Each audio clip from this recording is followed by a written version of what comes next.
After the tabernacle was set up, Moses did not need to climb Mount Sinai to talk with God. Now he entered the tabernacle where God lived among the people.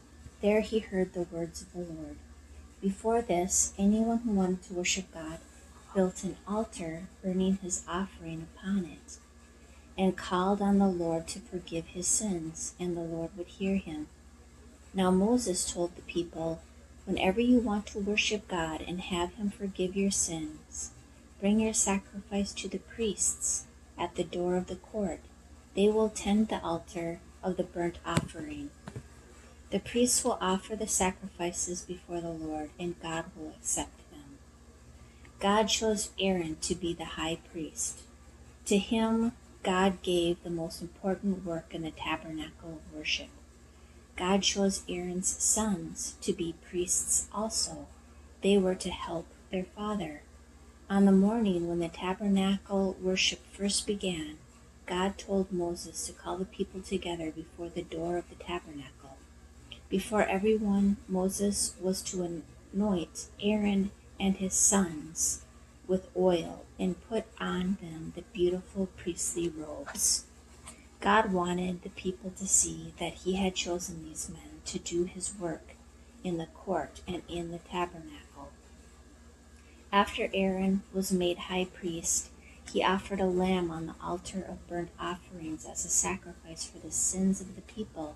He did not put any fire on the altar, but God sent fire to burn up the lamb. When the people saw this, they shouted for joy and fell on their faces. They knew God was pleased with their offering and with their priests. Morning and evening every day thereafter, the priests offered sacrifices for sin upon the altar of burnt offering. By these sacrifices, God reminded the people that sin is an awful thing. And the fire that God had kindled on the great altar was never allowed to go out. Every morning at sunrise, the priests raked the coals and placed fresh wood on them. Even when the tabernacle was moved from one place to another, the priests carried burning coals from the altar in a covered pan. God had lighted this fire, and he wanted it kept burning always. Inside the holy place was a second altar, the altar of incense. Here sweet perfumes were burned before the Lord.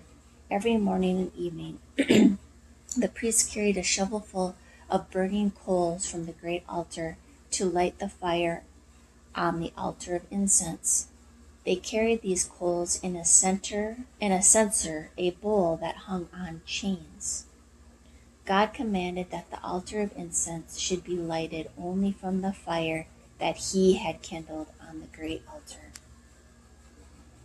The priests also kept 12 loaves of bread on the golden table in the holy place. Each Sabbath morning they brought fresh loaves and removed the stale ones. These loaves were called showbread. Only the priests were allowed to eat this bread. The priests also tended the 7 lamps that burnt on the golden candlestick. Every day they filled the lamp bowls with fresh oil and kept the light burning.